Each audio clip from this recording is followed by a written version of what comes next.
earliest British presence or troop presence in Singapore was in the Fort Canning area.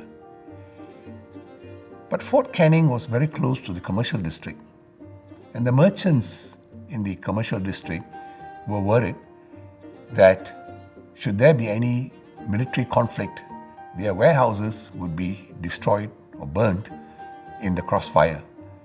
And so the British decided to move their presence from the Fort Canning area to the Tanglin area.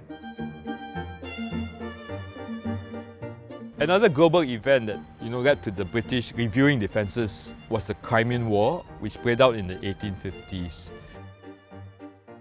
There was British involvement too in the war, but I think more importantly was the establishment, as a consequence of the war, of the Russian military presence in the Pacific, and that really set alarm bells ringing. So I think one of the consequences of that was the British really took a serious view of defences, put a proper plan for defending Singapore in place, as well as put a plan to bring European troops to Singapore. And I think you can see that history has kind of repeated itself. So the events kind of replayed. In 2014, we saw the Russian annexation of Crimea. And then in 2022, we see this Russian invasion of Ukraine. It's interesting that war is still taking place in Crimea today. The British decided that they had to strengthen their defense in this part of the world. So this was another reason for the construction of Tanglin Barracks.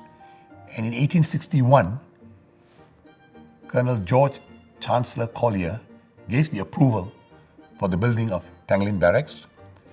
The construction was completed in 1862.